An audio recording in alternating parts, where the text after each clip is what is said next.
Hello hello guys, कैसे हैं आप लोग। तो बच्चों, आज हम आपका इनकम टैक्स स्टार्ट करें। तो आज इनकम टैक्स का जो है वेरी फर्स्ट लेक्चर है इंट्रोडक्शन का।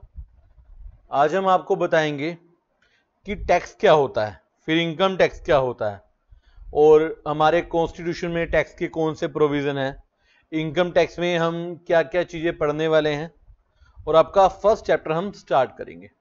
तो बच्चों, इससे पहले कि हम इनकम टैक्स में आए, पहला टॉपिक जो आपको समझने की जरूरत है वो ये है tax. I am not talking about any kind of income tax, direct tax, indirect tax, GST and all.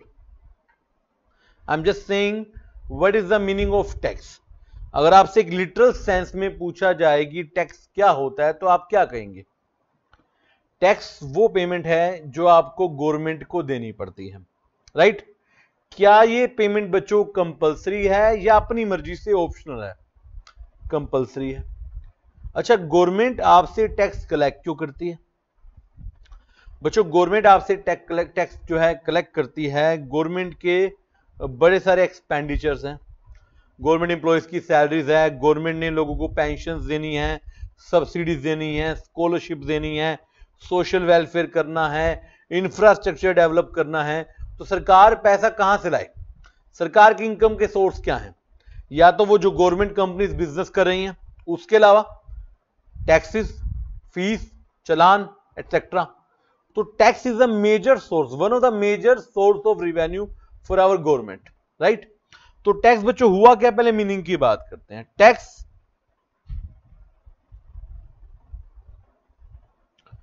It is a compulsory payment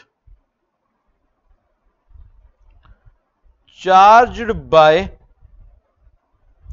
government, charge by government for meeting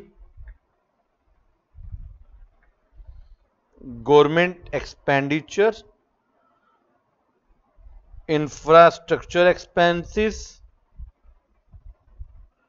and other social welfare expenditure।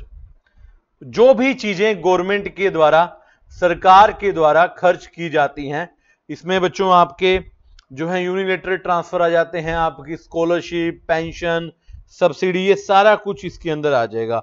अगर मैं social welfare की बात करूं तो सरकार लोगों को subsidy देती है, सरकार पेंशन देती है, सरकार बच्चों को, स्टूडेंट्स को पढ़ाई के लिए अलग अलग स्कीम के तहत स्कॉलरशिप भी देती है। तो ये सरकार के द्वारा चार्ज किया जाने वाली पेमेंट है। It is a compulsory payment. आपकी पेमेंट है, मगर बच्चों गवर्नमेंट का क्या है? ये रिवेन्यू। मैं दोबारा बता रहा हूं, one of the major source of revenue for at least Indian government. सब गवर्नमेंट का होता है, कुछ कंट्रीज में टैक्स कम है, कुछ में ज्यादा है। अगर हम अपनी कंट्री का करंट सिनेरियो चेक करें तो हमारे देश में tax major source of revenue है। भारत सरकार के बहुत सारे खर्चों को पूरा करने के लिए, इवन राज्य सरकारों के बहुत सारे खर्चों को पूरा करने के लिए हमें टैक्सेस की हेल्प लेनी पड़ती है। तो टैक्स क्या है? एक ऐसी पेमेंट जो कि कंपल्सरी नेचर की है, जो आपकी गवर्नमेंट के द्वारा चार्ज की जाती है गवर्नमेंट के खर्चों को पूरा करने के लिए, राइट है बच्चों। चलिए, देन बच्चों हमारे दिमाग में आता है कि टैक्स कितनी तरह के होते हैं। बच्चों, ब्रॉडली हम टैक्स को दो पार्ट में डिवाइड कर सकते हैं। फर्स्ट पार्ट है हमारा डायरेक्ट टैक्स, सेकंड है हमारा इनडायरेक्ट टैक्स। अब आप कहेंगे सर ये डायरेक्ट टैक्स, इनडायरेक्ट टैक्स होता क्या है? बच्चों, डायरेक्ट टैक्स वो होता है जिसमें आप टैक्स का बर्डन शिफ्ट नहीं कर सकते। मतलब जिस व्यक्ति के ऊपर टैक्स लगाया गया है वो व्यक्ति अपनी खुद की जेब से वो टैक्स भरेगा, वो टैक्स का बर्डन किसी और पर ट्रांसफर नहीं कर सकता, किसी और से रिकवर नहीं कर सकता। डायरेक्ट टैक्स मींस ए टैक्स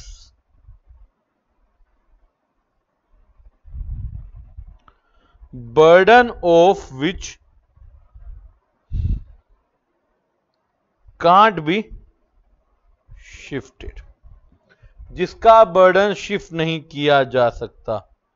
इंडिया का सबसे बड़ा टैक्स इनकम टैक्स।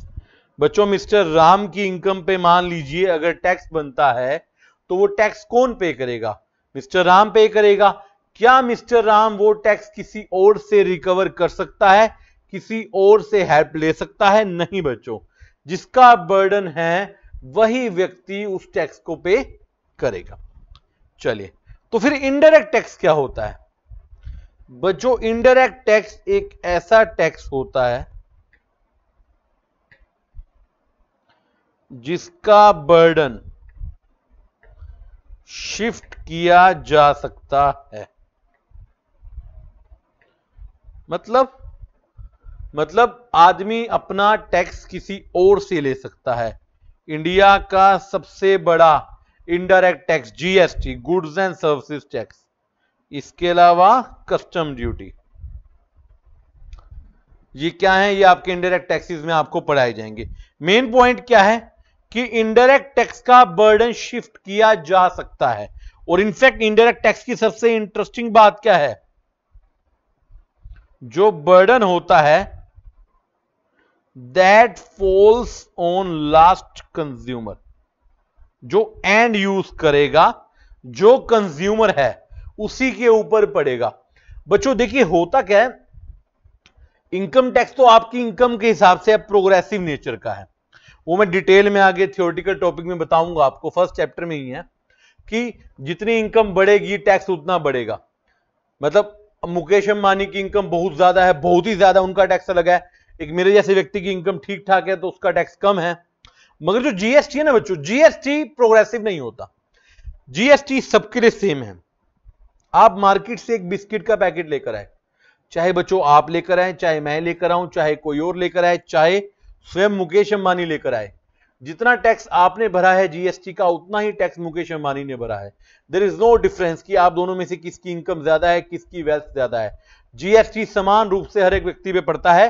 और जीएसटी की सबसे बड़ी खासियत, इनडायरेक्ट टैक्स की सबसे बड़ी खासियत क्या है कि ये कंज्यूमर के ऊपर पड़ता है। देखिए जीएसटी भरना जिम्मेवारी होती है जनरली सप्लायर की, सेलर की, दुकानदार की, और दुकानदार ही भरता है। मगर वो दुकानदार किससे चार्ज करता है? किससे चार्ज करता है? अपने कस्टमर से। अब देखिए इनकम टैक्स में आप अपना इनकम टैक्स खुद भर रहे थे, क्या आप इनकम टैक्स का बर्डन ट्रांसफर कर रहे थे? क्या आप किसी और से चार्ज कर रहे थे? नहीं। मगर जीएसटी में, इनडायरेक्ट टैक्सेस में आप इस बर्डन को शिफ्ट कर रहे हैं, ट्रांसफर कर रहे हैं और किसी और के ऊपर डाल रहे हैं। आप सिर्फ एक कलेक्टिंग अथॉरिटी हैं, पेइंग अथॉरिटी हैं। जो सप्लायर है वो दुकानदार जो है वो कस्टमर से लेगा और सरकार को देगा। मगर इनकम टैक्स में वो दुकानदार अपनी इनकम पे खुद अपनी जेब से आउट ऑफ हिज पॉकेट जो है टैक्स जमा करवाएगा। तो this is the basic difference of direct tax and indirect tax. Direct tax में बर्डन शिफ्ट किया नहीं जा सकता, जबकि इनडायरेक्ट टैक्स में बर्डन शिफ्ट किया जाता है। और वो किस पे बर्डन जाता है बच्चों? किस पे जाता है? कंज्यूमर पे। जैसे देखिए मिस्टर राम एक शॉपकीपर है,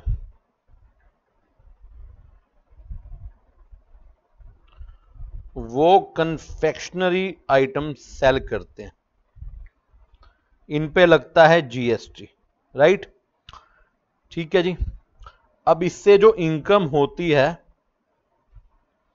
ईयर एंड पे वो उस पे भरते हैं इनकम टैक्स। यानी कि मिस्टर राम के ऊपर दोनों ही टैक्सेस आ गए, डायरेक्ट भी और इनडायरेक्ट टैक्स भी, राइट? अब जो ये बच्चों जीएसटी है ये मिस्टर राम चार्ज करेंगे कस्टमर से, क्योंकि इनडायरेक्ट टैक्स की फीचर ही यही है कि सप्लायर को, दुकानदार को अपनी जेब से नहीं भरना, बर्डन किस पे जाएगा? कस्टमर पे। मगर ये जो इनकम टैक्स है ये उनको अपनी खुद की पॉकेट से भरना पड़ेगा, इसका बर्डन वो शिफ्ट नहीं कर सकते। यानी कि ये हो गया इनडायरेक्ट टैक्स और ये हो गया डायरेक्ट टैक्स। समझे? जो आप सुबह से शाम तक सप्लाई दे रहे हैं उस पर आप जीएसटी चार्ज करेंगे, मगर जो आप ईयर एंड पे या कभी भी आप टोटल इनकम निकाल कर जो भी टोटल इनकम टैक्स भरेंगे वो डायरेक्ट टैक्स है, वो आपको अपनी जेब से भरना है, उसका बर्डन आप लोग शिफ्ट नहीं कर सकते। क्लियर है बच्चों यहां तक डायरेक्ट और इनडायरेक्ट टैक्स का डिफरेंस? ये एग्जांपल बहुत ही इंपॉर्टेंट है, आपने इसका ध्यान रखना है। ठीक है बच्चों, चलिए आगे बढ़ते हैं। अब देखिए बच्चों, मैंने कराना है आपको इनकम टैक्स शुरू, उससे पहले मैं आपको हल्का सा कॉन्स्टिट्यूशन में लेकर जाता हूं। कॉन्स्टिट्यूशन बोले तो संविधान, भारत का संविधान।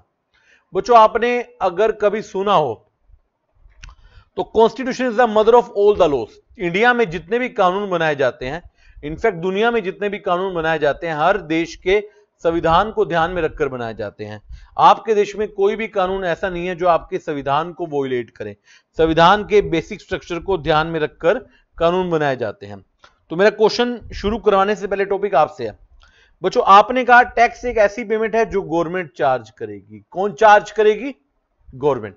तो मेरा क्वेश्चन आता है कि सिर्फ गवर्नमेंट ही क्यों चार्ज करेगी? क्या कोई प्राइवेट व्यक्ति टैक्स चार्ज कर सकता है? मतलब चार्ज इन द सेंस की दुकानदार लेता है, मगर वो देता किसको है? सरकार को। अल्टीमेट टैक्स किसके पास जाएगा? सरकार के पास। अब आपके दिमाग में क्या क्वेश्चन नहीं आता कि सर सरकार के पास ही क्यों? उसमें भी कई क्वेश्चन आते हैं, सर इनकम टैक्स जाता किसके पास है? मैंने कहा सेंटर के पास। आपने कहा सिर्फ जीएसटी कहां जाता है? मैंने कहा आधा सेंटर के पास, आधा स्टेट के पास। अब आपको दिमाग में आता नहीं कि कुछ स्टेट के पास जा रहा है, कुछ सेंटर के पास जा रहा है, तो क्यों जा रहा है? बच्चों ये चीजें हमारे कॉन्स्टिट्यूशन में पढ़ाई गई हैं। मैं आपको हल्की सी यहां पर रेफरेंस देने की कोशिश करता हूं। बच्चों कॉन्स्टिट्यूशन ऑफ इंडिया, हमारे कॉन्स्टिट्यूशन में बहुत सारे आर्टिकल हैं, धाराएं हैं, उन्हीं में ये बातें बताई गई हैं। बच्चों कॉन्स्टिट्यूशन ऑफ इंडिया का आर्टिकल नंबर 265, आर्टिकल नंबर 265 क्या कहता है? पहले मैं लिखूंगा फिर बताऊंगा। No tax shall be levied और collected except by authority of law. कहता है हमारे देश में कोई भी टैक्स लगाया नहीं जाएगा, कलेक्ट नहीं किया जाएगा, एक्सेप्ट किसके द्वारा? अथॉरिटी ऑफ लॉ के द्वारा। मतलब कॉन्स्टिट्यूशन में कहा गया कि जिसको लॉ में अथॉरिटी दी गई है सिर्फ वही टैक्स कलेक्ट करेगा, वही टैक्स लेवी करेगा, लगाएगा, कोई और नहीं लगाएगा। राइट? तो यहां से गवर्नमेंट का कंट्रोल आया कि हमारी अथॉरिटी किसको दी गई है? गवर्नमेंट को। यस बच्चों, हमारा आर्टिकल नंबर एक और आता है यहां पर। देखिए पहले आपका आर्टिकल नंबर 265 आया, देन आपका आर्टिकल नंबर 246, शेड्यूल नंबर 7 बात करता है पावर्स की, पावर टू मेक रूल्स और लॉस, और इन सिंपल वर्ड मैं कहूं अथॉरिटी की बात करता है। शेड्यूल 7 बताता है कि किसके पास अथॉरिटी है। क्या बताता है बच्चों?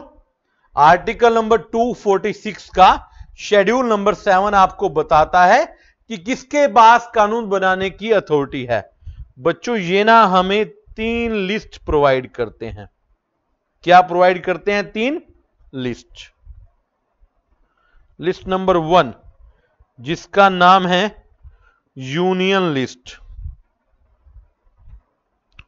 लिस्ट नंबर 2 जिसका नाम है स्टेट लिस्ट, लिस्ट नंबर 3 जिसका नाम है कॉन्करेंट लिस्ट। राइट बच्चों 3 लिस्ट हमें दी गई, union list, state list, concurrent list. बच्चों कॉन्स्टिट्यूशन ने कहा यूनियन लिस्ट में ओनली यूनियन, और you can say CG, central government can make any law, make और पास एनी लॉ। यूनियन लिस्ट में अलग अलग एंट्रीज होंगी, अलग अलग एंट्री मतलब नंबर्स दिए होंगे, नंबर्स के आगे डिस्क्रिप्शन होगी, उसमें जो मुद्दे होंगे, जो मैटर होंगे, उस पर सिर्फ कानून कौन बनाएगी? भारत सरकार। मतलब यूनियन लिस्ट के किसी मैटर पे किसी स्टेट की, किसी राज्य की कोई सरकार कानून नहीं बना सकती। कानून कौन बनाएगा? भारत सरकार। स्टेट लिस्ट में बच्चों, स्टेट लिस्ट में ओनली स्टेट कैन मेक और पास एनी लॉ। बच्चों जो मुद्दे स्टेट लिस्ट में होंगे वो हर एक स्टेट अपने हिसाब से पास करेगी। पंजाब अपने हिसाब से करेगा, हरियाणा अपने हिसाब से, राजस्थान अपने हिसाब से, महाराष्ट्र अपने हिसाब से। स्टेट का मैटर है ये। जो कानून कौन सा हो गया? स्टेट का। रही बात कॉन्करेंट में, बच्चों कॉन्करेंट में एनी ऑफ बोथ, मतलब स्टेट और सेंटर दोनों में से कोई भी कानून पास कर सकता है। ये अदर मैटर हैं जहां पे दोनों में से कोई भी कानून पास कर सकता है। मगर यहां पे एक इंटरेस्टिंग कंसेप्ट है, अगर एक ही मुद्दे पे स्टेट और सेंटर दोनों कानून पास करना चाहते हैं, दोनों में कॉन्ट्राडिक्शन है, तो बच्चों किसका कानून ज्यादा बेटर माना जाएगा? कॉन्ट्राडिक्शन में किसको प्रिवेल किया जाएगा, किसको सर्वोपरि माना जाएगा? सेंटर को। देखिए देश की सरकार राज्य की सरकार से बड़ी होती है। अगर एक ही मुद्दे पे दोनों सरकारें कानून बनाना चाहती हैं या बनाती हैं और दोनों में अलग अलग बातें बताई गई हैं, तो हमें किसकी बात माननी है? सेंटर की। The law of centre. अगर बच्चों ऐसा कुछ होता है, सिचुएशन आती है, then the law of centre will prevail over law of state. अगर कोई ऐसी सिचुएशन आती है जहां पर एक ही मैटर पर भारत सरकार और राज्य सरकार के द्वारा बनाए गए कानून में कॉन्ट्राडिक्शन आता है, तो बच्चों स्टेट का नहीं सेंटर का रूल प्रिवेल करेगा। राइट? तो लिस्ट 1 में कानून कौन बनाएगा? भारत सरकार। लिस्ट 2 में राज्य की सरकार। अब बनेगी कैसे? देखिए बच्चों, लॉ मेकिंग प्रोसेस समझिए। लॉ मेकिंग प्रोसेस क्या कहती है? मैं आपको पहले पूरी प्रोसेस बता दूं, या उससे पहले मैं हल्का सा पॉइंट आपको ऊपर बता दूं।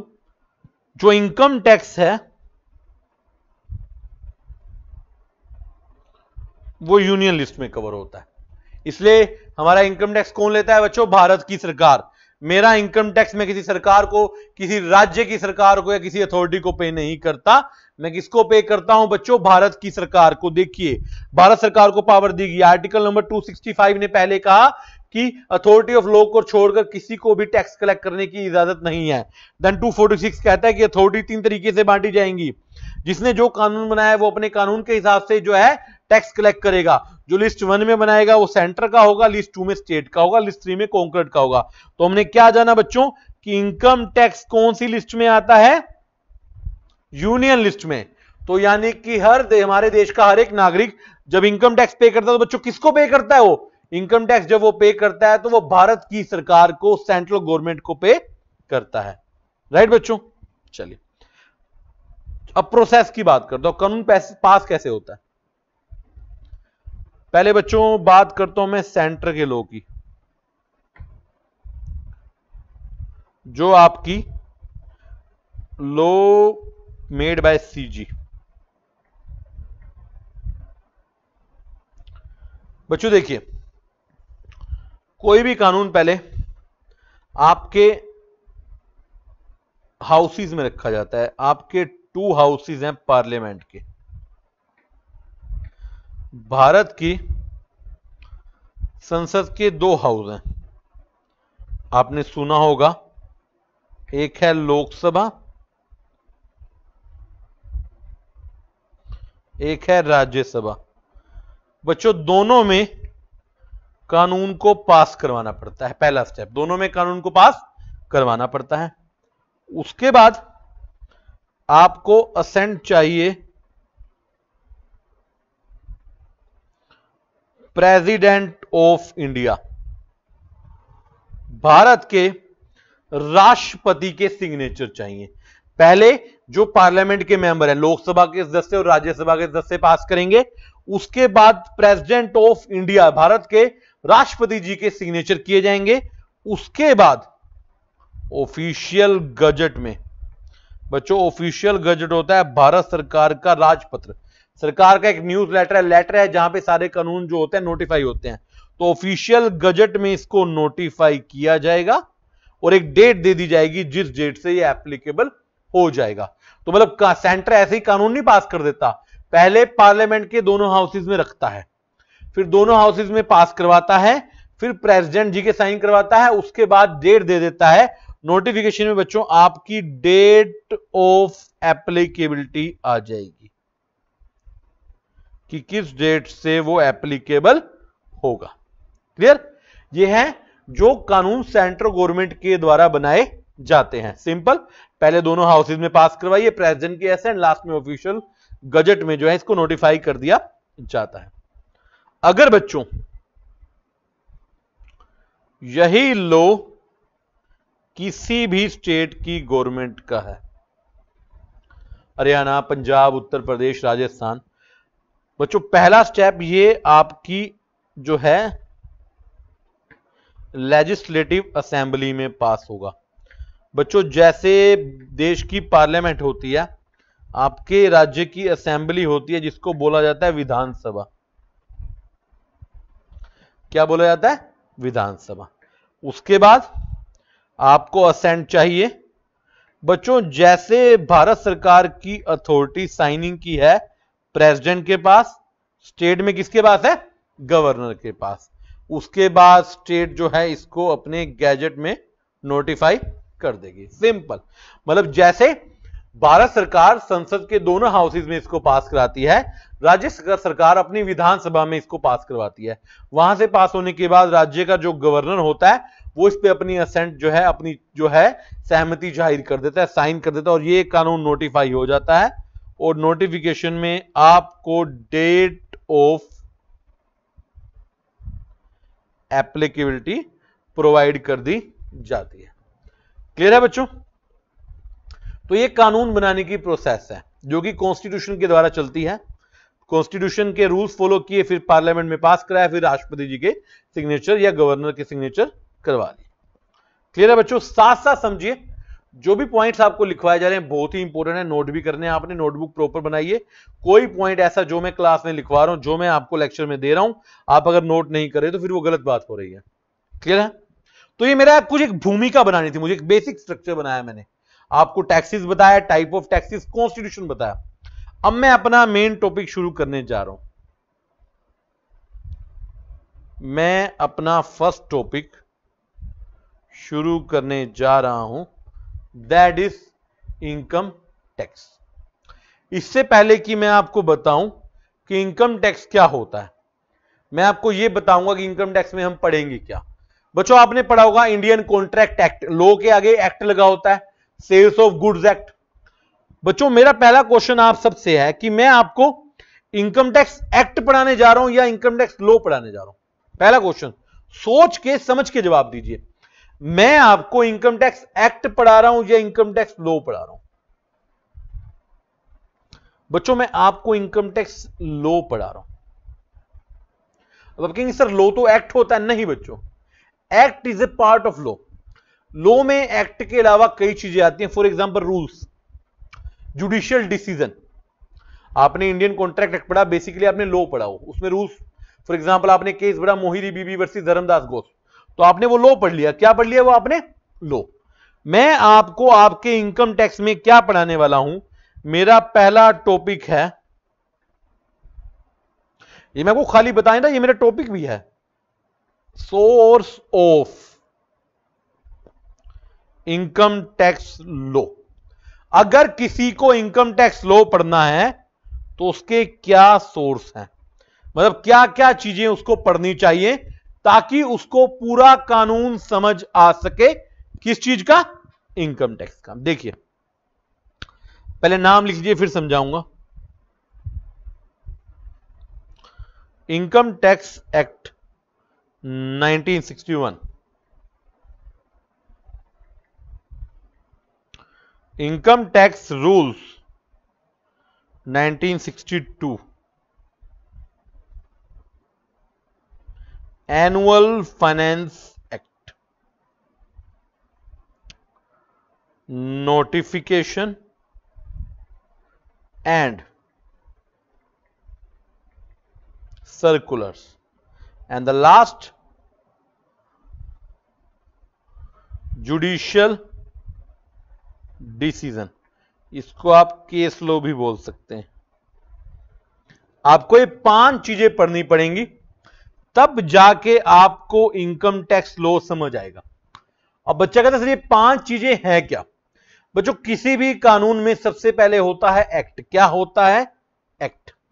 एक्ट का नाम है मेरे इनकम टैक्स एक्ट 1961। बच्चों करंट ईयर क्या है? 2020। 1961 कितना पुराना एक्ट है, देखिए इतना पुराना एक्ट है। ऐसा नहीं कि अमेंड नहीं होता, अमेंडमेंट बहुत सारी है, चेंजेस बहुत सारे आके करंट सिचुएशन में अपडेटेड है, मगर ये आपका 1 अप्रैल 1962 से एप्लीकेबल है। बच्चों 298 298 सेक्शन कवर करता है, प्लस 14 शेड्यूल्स कवर करता है। ये सारा आपको पढ़ाया जाएगा जितना आपके सिलेबस में है। घबराने की बात नहीं है। 298 एग्जीक्यूटिव लेवल पे नहीं कराए जाते, इंटर लेवल पे नहीं कराए जाते। Whether you are going for C inter, whether you are going for C S executive, आपको किसी भी कोर्स के इंटर लेवल पर इतने सेक्शन नहीं कराए जाते, फाइनल लेवल के लिए भी छोड़े जाते हैं। देन बच्चों इनकम टैक्स रूल्स। अब बच्चा कहता सर एक्ट जब पढ़ लिया तो रूल्स क्या होता है? अच्छा क्वेश्चन है सर, एक्ट पढ़ा हमने रूल तो पढ़े नहीं, रूल क्या होता है? बच्चों एक्ट देता है आपको प्रोविजंस कि क्या करना है, क्या करना है। आपको रूल बताता है how to do, what is the procedure. Rule बताता है आपको प्रोसीजर, रूल आपको बताता है फॉर्म के नेम, रूल आपको बताता है रेट्स। जैसे मान लीजिए इनकम टैक्स कहता है कि कंप्यूटर पे डेप्रिसिएशन लगेगी। अब डेप्रिसिएशन लगेगी ये कहता है इनकम टैक्स एक्ट, बट कितना लगेगा वो कौन बताता है? रूल। इनकम टैक्स बताता है कि किसी चीज की कैलकुलेशन करनी है, कैसे करनी है, क्या बताता है? रूल्स। आप लोग बच्चों कंप्यूलो पढ़ते हैं, कंप्यूलो में मैं आपको एग्जांपल देता हूं। आप कंप्यूलो पढ़ते हैं, आप कहते हैं स्पेशल रेजोल्यूशन पे आरओसी के पास फॉर्म फाइल करना होता है। मैं कंप्यूलो का एग्जांपल इसलिए दे रहा हूं कि आप रिलेट कर सके कि दोनों सेम चीज चलती है, खाली इनकम टैक्स में नहीं, हर जगह। कंप्यूलो कहता है कि कंपनीज एक्ट कहता है कि आपको स्पेशल रेजोल्यूशन पास करने में फॉर्म फाइल करना है, मगर कंपनीज के रूल्स बताते हैं कि फॉर्म का नंबर है एमजीटी 14। तो रूल्स और एक्ट पढ़ने बड़े जरूरी हैं। बेसिकली अगर बात की जाए, रूल्स जो हैं they are supplement to act. बिना रूल्स के एक्ट अधूरा है। मतलब जीवन में आपको यह तो बता दिया कि ये क्या करना है, राइट। आपने कहा बच्चों हमें प्रोफेशनल कोर्स करना है, बच्चों ने कहा, मैंने कहा कर लो। अब बच्चा कैसे कैसे करना है, मैं कहा मेरे को क्या पता। क्या ये जस्टिफाइड स्टेटमेंट है? नहीं। I should know what to do and how to do. What to do is being told by act and how to do is told by rules. यानी कि रूल्स बहुत ही ज्यादा जरूरी हैं, बिना रूल्स के एक्ट काम नहीं कर सकता, राइट। तो ये भी पढ़ने पड़ेंगे। देन बच्चों एनुअल फाइनेंस एक्ट। बच्चों आपको पता है आपके देश में हर साल आपकी गवर्नमेंट बजट देती है। जब वो बजट पास हो जाता है तो वो फाइनेंस एक्ट बन जाता है। हर साल एक्ट में कुछ चेंज आते हैं, कुछ नए रेट्स आते हैं, कुछ गवर्नमेंट टैक्स के रेट चेंज करती है, तो हमें एनुअल फाइनेंस एक्ट भी पढ़ना पड़ता है। क्या पढ़ना पड़ता है? Annual finance act. अब बच्चों एनुअल फाइनेंस एक्ट मतलब कितनी बार आता है साल में? बच्चों एनुअल है तो एक ही बार आता है। बड़े ध्यान सुनिए जो मैं बताने जा रहा हूं, एमसीक्यू के लिए भी इंपॉर्टेंट है। हर साल देश का बजट आता है फरवरी के मंथ में, पहले फरवरी के लास्ट में था, फरवरी के फर्स्ट डे को आता है।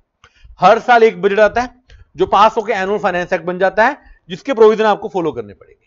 प्लस जिस साल आपके देश में इलेक्शन होते हैं, जिस साल आपके देश में इलेक्शन होते हैं उस साल 2 बजट आते हैं। एक होता है बच्चों, मैं नीचे लिखवाया तो आपको अलग से बताया तो आपको, अगर ईयर ऑफ इलेक्शन है तो 2 बजट आएंगे। पहला आएगा इंटरिम बजट और दूसरा आएगा फाइनल बजट। जो सरकार गवर्नमेंट चूज होकर आएगी, न्यू गवर्नमेंट देगी फाइनल बजट, और जो ओल्ड गवर्नमेंट चल रही थी वो देती है इंटरिम बजट। अब इंटरेस्टिंग बात क्या है कि अगर वही सरकार जीत कर आ जाती है तब भी वो नया बजट देगी। इंटरिम बजट कुछ समय के लिए बनाया गया है। इंटरिम बजट तब तक बनाया गया है जब तक नया बजट पास नहीं होता। जिस दिन दो बजट पास हो जाएंगे तो दूसरे वाला एप्लीकेबल होगा। यानी कि 2019 में आपके देश में इलेक्शन हुए, पहले आया फाइनेंस एक्ट 2019 फर्स्ट, देन आया फाइनेंस एक्ट 2019 का सेकंड, फाइनेंस एक्ट नंबर 2। तो बच्चों हम कौन सा पढ़े हैं? फाइनेंस एक्ट नंबर 2 पढ़े हैं, क्योंकि 1 इंटरिम था, 1 तब तक था जब तक 2 नहीं आया था। तो बजट हर साल आता है जो कि एक्ट बन जाता है और हमें वो कवर करना पड़ता है। हम अपने सिलेबस में फाइनेंस एक्ट 2019 कवर कर रहे हैं। अब कहेंगे सर 20 चल रहा है तो हम 19 क्यों कवर कर रहे हैं? बच्चों 20 अगले साल के लिए, बजट पहले आता है, एप्लीकेबिलिटी उसकी जनवरी मार्च के बाद से शुरू होती है। तो हमारे लिए फाइनेंस एक्ट 19 पढ़ना है हमने, और वो भी नंबर 2 पढ़ेंगे, राइट बच्चों। इसके अलावा आते हैं नोटिफिकेशन एंड सर्कुलर। अब ये क्या होते हैं बच्चों? नोटिफिकेशन आपने पढ़ी होंगी। जनरली नोटिफिकेशन एप्लीकेबिलिटी डेट बताती है कि ये प्रोविजन कब से एप्लीकेबल और नोटिफाई किया जाता है कि ये किस तरीके से लगेगा। जनरली हमारे एग्जाम के लिए इतना रेलेवेंट पॉइंट ये होता नहीं है, क्योंकि सब कुछ इंक्लूड होता है। ये एसएससी को प्रैक्टिकल लाइफ में देखना है। और रही बात सर्कुलर की, बच्चों सर्कुलर पहली बात तो बाइंडिंग होते हैं डिपार्टमेंट पे, इनकम टैक्स डिपार्टमेंट पे। सर्कुलर होता क्या बच्चों? कई बार ना कोई प्रोविजन इतनी मुश्किल लैंग्वेज में आता है कि उसको समझना इनकम टैक्स डिपार्टमेंट के लोगों के लिए बड़ा मुश्किल हो जाता है। तो आपका जो इनकम टैक्स डिपार्टमेंट के लिए सीबीडीटी है, बोर्ड है, मैं बोर्ड लिखवाऊंगा अभी आपको, आपका बोर्ड इसको सिंप्लीफाई करने के लिए इजी लैंग्वेज में एक सर्कुलर निकालता है, और वो सर्कुलर आपको समझाता है कि इस प्रोविजन को कैसे फॉलो करना है। और वो सर्कुलर बाइंड होता है किसके ऊपर? किसके ऊपर बाइंड होता है? डिपार्टमेंट के ऊपर। ये बच्चों एमसीक्यू के लिए बड़ा इंपॉर्टेंट क्वेश्चन है। सर्कुलर किसी व्यक्ति के ऊपर बाइंड नहीं होता, टैक्स पेयर के ऊपर बाइंड नहीं होता। सर्कुलर किसके ऊपर बाइंड होता है? किसके ऊपर बाइंड होता है? डिपार्टमेंट के ऊपर। अब बच्चों मैंने बात की बोर्ड की। देखिए आपके इंडिया में डिपार्टमेंट ऑफ रेवेन्यू के 2 बोर्ड हैं। कितने बोर्ड हैं? 2। एक है सीबीडीटी, एक है सीबीआईसी। सीबीडीटी है central board of direct tax, CBIC है central board of indirect tax and custom. बच्चों जो सीबीडीटी है ये सारी नोटिफिकेशन सर्कुलर देता है इनकम टैक्स के ऊपर। पूरे इनकम टैक्स एक्ट में जब भी मैं बोर्ड का प्रयोग करूंगा, बोर्ड शब्द का, तो आप समझ जाएंगे मैं किसकी बात कर रहा हूं? सीबीडीटी की। और जो आपका सीबीआईसी है ये जीएसटी और कस्टम के ऊपर नोटिफिकेशन देता है। तो इनडायरेक्ट टैक्सेस में जब हम पढ़ेंगे बोर्ड तो वो क्या होगा? सीबीआईसी। तो ये सर्कुलर जो मैंने ऊपर पढ़ा, ये मैंने कौन से बोर्ड की बात की? By CBDT. By CBDT. किसके द्वारा इशू होंगे? सीबीडीटी के द्वारा। ठीक है जी सर। लास्ट पॉइंट क्या है? लास्ट पॉइंट है जुडिशियल डिसीजन, केस लो। आपने पढ़ा होगा फाउंडेशन लेवल पे इंडियन कॉन्ट्रैक्ट एक्ट, अभी बताया था आपको, कौन सा बताया था? याद कीजिए। Mohori Bibee versus Dharmodas Ghose, Balfour versus Balfour, Solomon versus Solomon. ये केस लो है। इंटरेस्टिंग बात है, ये हमारे सिलेबस में नहीं है। इनकम टैक्स में हम आपको कोई केस नहीं पढ़ाएंगे, डोंट वरी। बट सोर्स है, ये पढ़ना है। तो सर आप क्या पढ़ाएंगे? बच्चों मैं आपको लॉ पढ़ाऊंगा जिसके अंदर मैं अलग से नहीं बताऊंगा आपको। बात समझो, मैं आपको पढ़ा रहा हूं तो उसमें एक्ट कवर हो रहा है, उसमें रूल कवर हो रहे हैं, और वो एक्ट और रूल अमेंडेड है by finance act, latest finance act. और कुछ नोटिफिकेशन है तो वो ऑलरेडी उसके अंदर इनकॉर्पोरेट है। सर्कुलर हमने करने नहीं, क्योंकि वो डिपार्टमेंट ने करने हैं, और केस लॉ हमारे सिलेबस में नहीं है, राइट। तो बच्चों जो मैं आपको पढ़ाने वाला हूं उसके अंदर act plus rules plus annual finance act 2019 already incorporated है, they are amended by that act. तो ये सारा कुछ जब आप पढ़ेंगे तो आप पढ़ेंगे इनकम टैक्स लॉ। तो अगली बार कोई आपसे पूछे कि आप इनकम टैक्स एक्ट पढ़े हैं, नहीं बच्चों, हम इनकम टैक्स लो पड़े। क्लियर है? ये नोट कर लीजिएगा बड़े अच्छे से। आगे बढ़ते हैं। चले तो बच्चों अब बात करते हैं इनकम टैक्स की।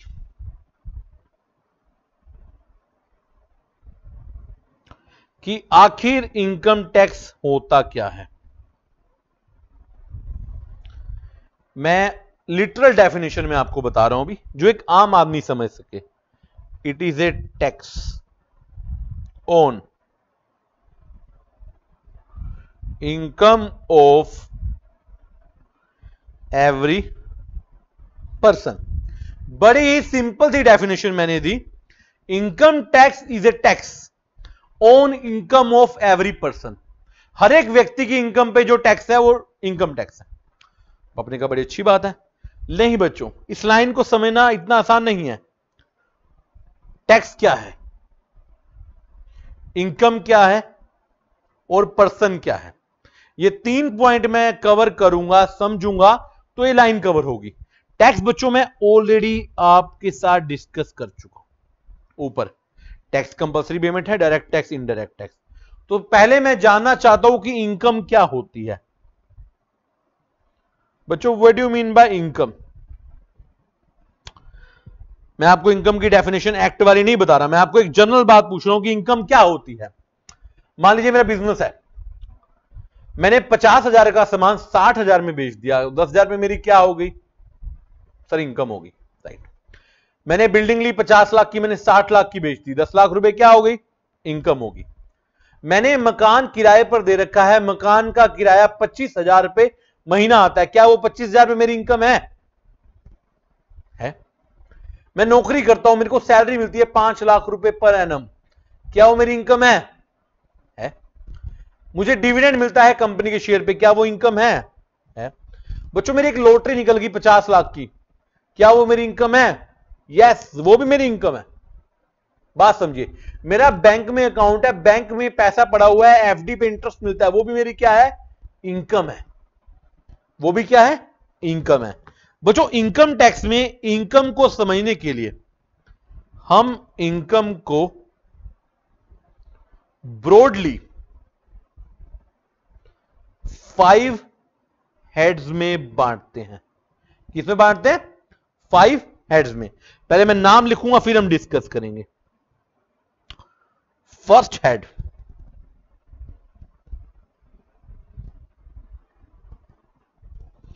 Income from salary. Second head income from house property. Third head profit and gains of business and profession. बच्चों इसको बोलते हैं शॉर्ट में पीजीबीपी। आज के बाद हम जब भी वर्ड का प्रयोग करेंगे पीजीबीपी आएगा। Income from capital gains and the last head is income from other sources. चलिए 5 हेड आपके सामने हो गए। इनकम फ्रॉम सॉरी बच्चों, income from salary, income from house property, PGBP, income from capital gain and income from other source. ये होते क्या है? मतलब मैं कहना चाहता हूं कि इन पांचों के अलावा कोई और इनकम नहीं होती। अगर मुझे किसी भी तरह की कोई भी इनकम हो रही है तो बच्चों वो किस चीज में होगी? इन पांचों में से किसी हेड में फॉल करेगी। इसके अलावा किसी और तरीके की कोई भी कहीं भी इनकम नहीं हो सकती। तो समझते हैं इस बात को। बच्चों इनकम फ्रॉम सैलरी में कौन सी इनकम आती होगी? सोच के देखिए। इनकम फ्रॉम सैलरी, बच्चों इनकम फ्रॉम सैलरी में वो इनकम आती है जो लोग नौकरी करते हैं, एम्प्लॉयमेंट में, जॉब में। बेसिकली एक ऐसा स्ट्रक्चर जहां पर एक एम्प्लॉयर होता है और दूसरा एम्प्लॉय होता है। जब आप किसी की डायरेक्शंस के अंडर काम करते हैं। देखिए, जो नौकरी पेशा व्यक्ति है, जो एम्प्लॉयमेंट वाला व्यक्ति है, वो काम करता है जो उसका बॉस कहता है, उसका एम्प्लॉयर कहता है। तो उसको जो सैलरी मिलती है, बोनस मिलता है, इंसेंटिव मिलते हैं, वो इनकम फ्रॉम सैलरी में जाता है। बच्चों, डिटेल्ड के लिए मैं आपको बता दूं, इन पांचों के ऊपर 5 चैप्टर हैं हमारे पास, 5 हेड्स हैं डिटेल में। आज मैं आपको सिर्फ बेसिक शॉर्ट में बता रहा हूं, कि इंट्रो दे रहा हूं आपको। तो जो लोग नौकरी करते हैं, उनकी इनकम कवर होती है इनकम फ्रॉम सैलरी में। सेकंड है बच्चों इनकम फ्रॉम हाउस प्रॉपर्टी। बच्चों, इनकम फ्रॉम हाउस प्रॉपर्टी में कवर होती है रेंटल इनकम। अब देखिए, इसका नाम ना कुछ गलत इंडिकेशन देता है। इनकम फ्रॉम हाउस प्रॉपर्टी, मैंने कहा रेंटल इनकम। अब मैं पूछूंगा आपसे बच्चों किस चीज का रेंट, तो आप कहेंगे सर हाउस प्रॉपर्टी का।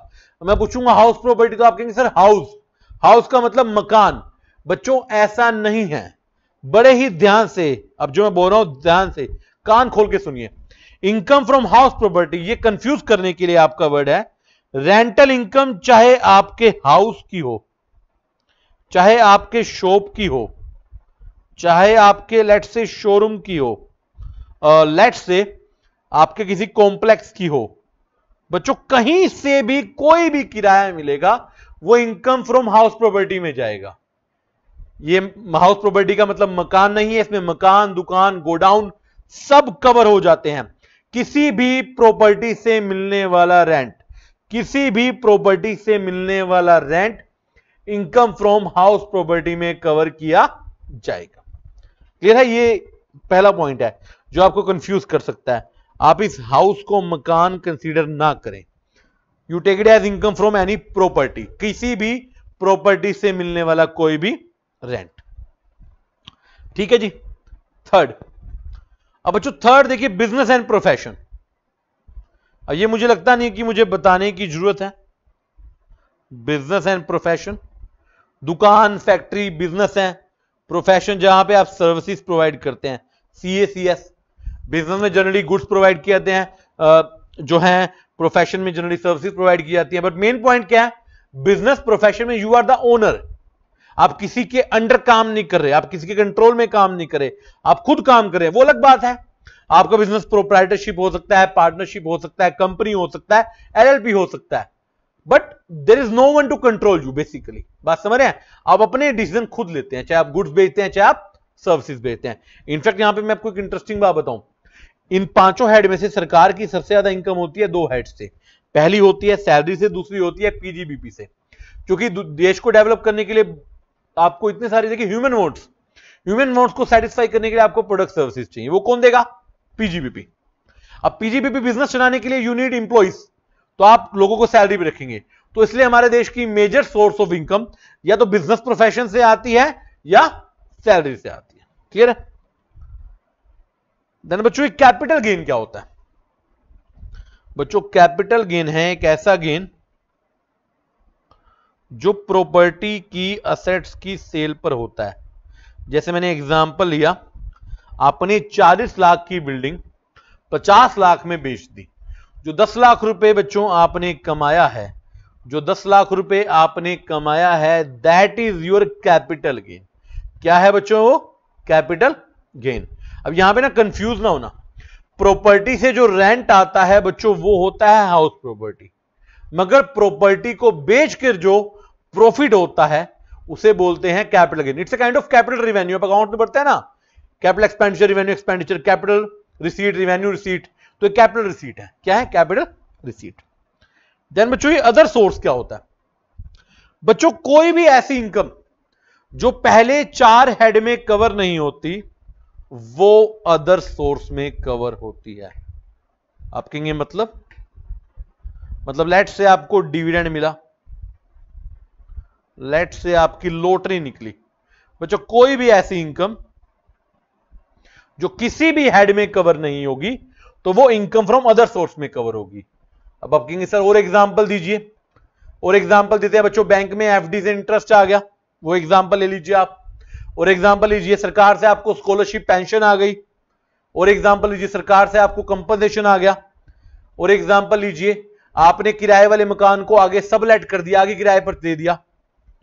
और एग्जांपल बच्चों, मैं कॉलेज में नौकरी करता हूं, कॉलेज से मुझे इनकम मिलती है। बाद में आपको एग्जांपल लेना चाहूंगा यहां पे, ये मैं नोट कराता हूं। चलो ये नोट करिए बच्चों आपने।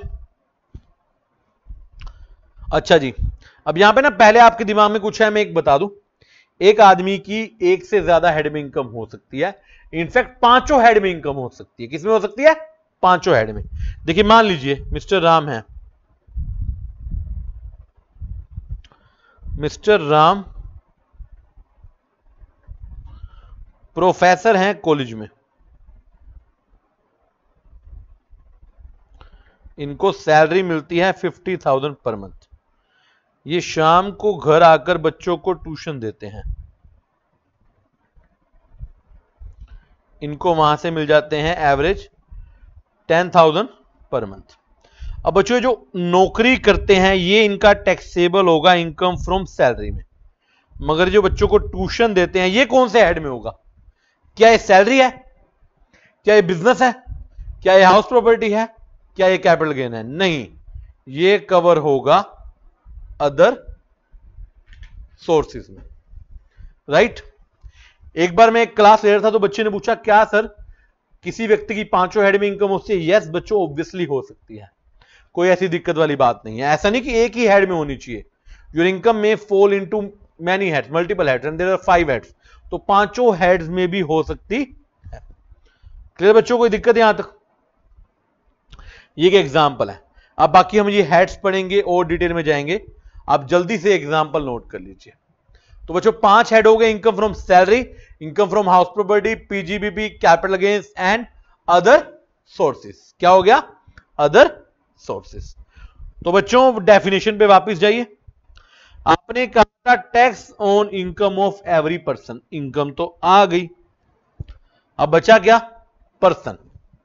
तो बच्चों पर्सन की डेफिनेशन में जाते हैं, लिखिए पर्सन।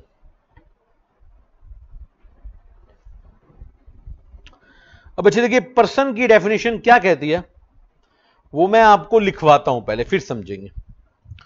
पर्सन इंक्लूड्स, अब बच्चों डेफिनेशन ही इंक्लूड से शुरू हो रही है।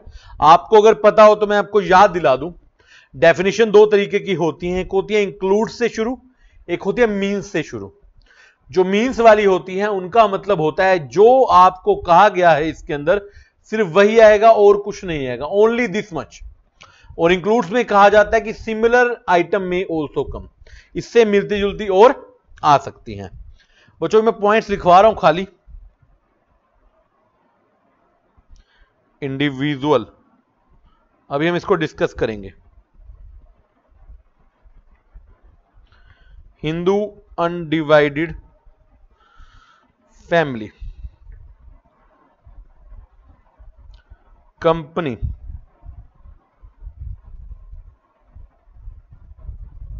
फर्म, एओपी और BOI, local authority, and last one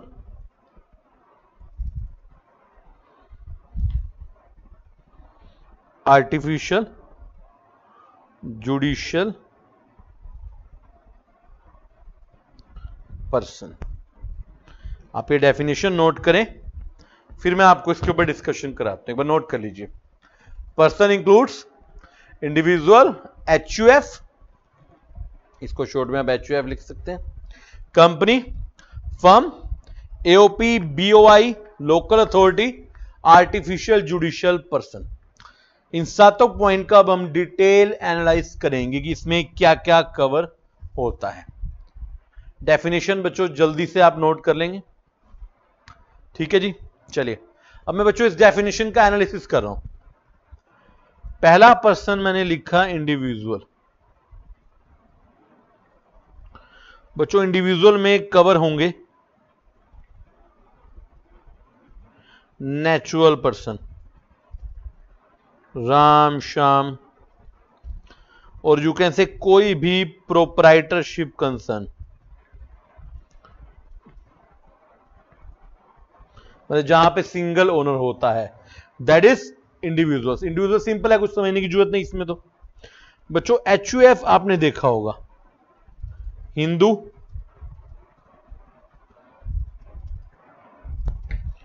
undivided family.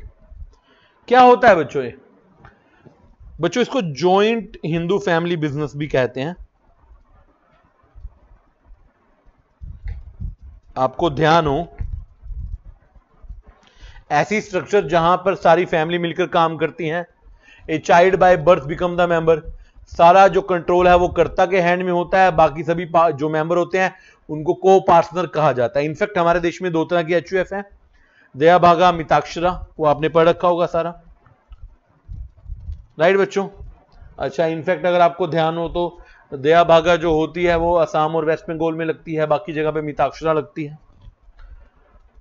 Company, अब बच्चों कंपनी में सभी तरह की कंपनी कवर होंगी, चाहे वो डोमेस्टिक कंपनी हो। जब मैं डोमेस्टिक कंपनी कहता हूं तो बच्चों उसका मतलब होता है इंडियन कंपनी, और चाहे वो फॉरेन कंपनी हो। मतलब कंपनी चाहे इंडिया की है चाहे बाहर की है, हम उसे पर्सन, व्यक्ति की में कंसीडर करेंगे ताकि हम उसके ऊपर टैक्स लगा सके। फर्म, बच्चों फर्म का मतलब क्या होता है? बच्चों हमारे देश में कहते हैं एक प्रोप्राइटरशिप फर्म होती है, एक पार्टनरशिप फर्म। तो बच्चों दिमाग से कंसेप्ट निकाल दीजिए, फर्म का मतलब इनकम टैक्स में सिर्फ पार्टनरशिप फर्म है, partnership firm only. There is nothing called proprietorship. Proprietorship क्या होता है? इंडिविजुअल। प्रोप्राइटरशिप क्या होता है? इंडिविजुअल। कहीं पर भी कभी भी इनकम टैक्स में जब फर्म का जिक्र किया जाएगा तो आप अपने आप समझ जाएंगे वो पार्टनरशिप फर्म है। फर्म के साथ बच्चों हम एक और कवर करते हैं, LLP। Firm includes LLP, limited liability partnership. अगला है बच्चों AOP। AOP का मतलब एसोसिएशन ऑफ पर्संस। जब 2 और मोर पर्संस मिलकर कोई काम करते हैं, 2 या 2 से ज्यादा व्यक्ति बच्चों मिलकर एसोसिएट हो जाते हैं तो उसे बोलते हैं एसोसिएशन ऑफ पर्सन। एक होता है बच्चों BOI, बॉडी ऑफ इंडिविजुअल। बच्चों बॉडी ऑफ इंडिविजुअल में होता है 2 और मोर इंडिविजुअल, मतलब 2 या 2 से ज्यादा इंडिविजुअल जब मिल जाते हैं तो उसे बोलते हैं BOI, और जब 2 या 2 से ज्यादा पर्सन मिल जाते हैं तो उसे बोलते हैं AOP। अब आप कहेंगे सर फिर AOP और BOI में फर्क क्या हुआ? देखिए बच्चों, मान लीजिए 2 इंडिविजुअल हैं, राम प्लस श्याम, ये बॉडी ऑफ इंडिविजुअल है, ये AOP भी है क्योंकि ये इंडिविजुअल भी है और पर्सन भी है। मगर मान लीजिए Ram Shyam plus ABC limited, तो क्या ये BOI है? नहीं, ये क्या है? AOP। तो फर्क समझिए, जब सिर्फ इंडिविजुअल जुड़ते हैं, जब सिर्फ इंडिविजुअल आपस में जुड़ते हैं तो वो बनती है BOI। जब इंडिविजुअल के साथ साथ या उनके अलावा कोई और पर्सन जुड़ते हैं तो वो बनती है AOP। यानी कि AOP is a wider term than BOI। अगर हम लिखें बच्चों यहां पर AOP is a wider term than BOI, or I should write AOP includes BOI। AOP का पार्ट है BOI। और I can also say one line more, क्या? Every BOI is an AOP, but every AOP is not BOI। हर एक BOI तो AOP है क्योंकि individual person है, मगर पर्सन इंडिविजुअल से और ज्यादा है, कि वाइडर टर्म है। तो हर एक BOI तो AOP है, मगर हर एक एओपी बीओआई नहीं है। क्लियर? तो एओपी वाइडर टर्म है बीओआई के मुकाबले। ठीक है बच्चों, चलिए अगला है लोकल अथॉरिटी। बच्चों लोकल अथॉरिटी होती हैं जिनके पास सेमी गवर्नमेंट पावर्स होती हैं, इनको सेमी गवर्नमेंट अथॉरिटी भी कहा जाता है। इनके पास सरकार के द्वारा दी गई कुछ पावर है, सरकार की जैसी। They are not actual government, they are quasi government, semi government. जैसे आपकी एरिया की म्युनिसिपैलिटी होती है, नगर पालिका, म्युनिसिपल कॉरपोरेशन, नगर निगम, आपकी पंचायत, आपका कोई गवर्नमेंट का डिपार्टमेंट, मतलब जिनके पास सरकार के द्वारा दी गई अथॉरिटी और पावर होती हैं, उन्हें कहा जाता है local authority.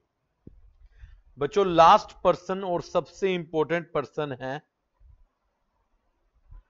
Artificial judicial person, AJP.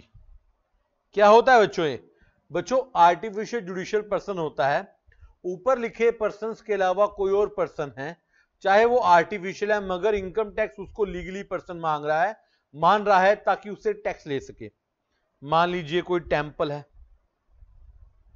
कोई ट्रस्ट है, कोई एनी अदर पर्सन है। मान लीजिए किसी टेंपल की, किसी भगवान की बहुत ज्यादा इनकम है, तो उसको भी क्या मान लिया जाएगा? आर्टिफिशियल जुडिशियल पर्सन, और उसका भी टैक्स निकाला जा सकता है। मतलब जो ऊपर लिखे हेड में कोई ऐसा व्यक्ति जो ऊपर लिखे किसी भी व्यक्ति में कवर ना हो, उसे आप आर्टिफिशियल जुडिशियल पर्सन में कवर कर सकते हैं। तो बच्चों this is the definition of person: individual, HUF, firm, company, AOP, BOI, local authority and AJP. तो बच्चों ये आपका बेसिक है। क्या है आपका बेसिक? जैसे आपने क्या पढ़ा था? आपने पढ़ा था tax on income of every person. तो बच्चों पर्सन भी कवर हो गया। क्या कवर हो गया? पर्सन भी कवर हो गया। तो बच्चों ये बेसिक फ्रेमवर्क है। तो बेसिक चीजों को ना बड़ा ध्यान से पढ़ना पड़ेगा आपको। यू नीड स्ट्रॉन्ग फाउंडेशन, ठीक है ना? हमारा टैक्स का बेसिक जितना स्ट्रॉन्ग होगा आगे वाले चैप्टर उतने ही अच्छे होंगे। तो बच्चों आज क्या क्या पढ़ा हमने पहले पढ़ा टैक्स क्या होता है। टैक्स एक कंपलसरी पेमेंट है जो गवर्नमेंट चार्ज करती है अपने खर्चों के लिए, सोशल वेलफेयर के लिए। टैक्स दो तरीके के होते हैं, direct tax, indirect tax. Direct tax जहां पर बर्डन शिफ्ट किया जा सकता है, इनडायरेक्ट टैक्स जहां पर बर्डन शिफ्ट नहीं किया जा सकता। डायरेक्ट टैक्स का सबसे बड़ा एग्जांपल इनकम टैक्स, इनडायरेक्ट का जीएसटी। देन हमने पढ़ा कि कॉन्स्टिट्यूशन पावर है। आर्टिकल कहता है no one can collect the tax except authority of law. Schedule 7 of article 246 कहता है 3 लिस्ट है, यूनियन, स्टेट, कॉन्करेंट। यूनियन में भारत सरकार कानून आएगी, स्टेट में कोई भी स्टेट की गवर्नमेंट, कॉन्करेंट में दोनों। लॉ मेकिंग प्रोसेस देखी। देन हम देखा इनकम टैक्स लॉ में क्या है, इनकम टैक्स एक्ट है, इनकम टैक्स रूल्स हैं, एनुअल फाइनेंस एक्ट है, सर्कुलर नोटिफिकेशन है, केस लॉ है। देन हमने पढ़ा इनकम टैक्स क्या है, tax on the income of every person. Income के लिए हमने ब्रॉडली 5 हेड पढ़े: income from salary, income from house property, PGBP, capital gain and other source. Last में बड़ी पर्सन की डेफिनेशन इंक्लूसिव डेफिनेशन है, इंक्लूड्स के साथ शुरू होती है। Individual, HUF, company, firm, AOP, BOI, local authority, artificial judicial person. तो बच्चों ये बेसिक टॉपिक है आपका जो मुझे फर्स्ट में कराना है। मेरे पास और भी कई बेसिक के टॉपिक्स हैं, जैसे मैं बताऊंगा आपको असेसमेंट ईयर, प्रीवियस ईयर। ये टॉपिक हम नेक्स्ट लेक्चर में करेंगे। ये टॉपिक बच्चों जो आज कराए गए हैं इनको अच्छे से पढ़िएगा, समझिएगा। कोई डाउट है तो आप लीजिएगा। बच्चों आज का बेसिक टॉपिक यहां पर समाप्त होता है। अच्छे से पढ़ना है, ठीक है बच्चों? तो बहुत बहुत धन्यवाद।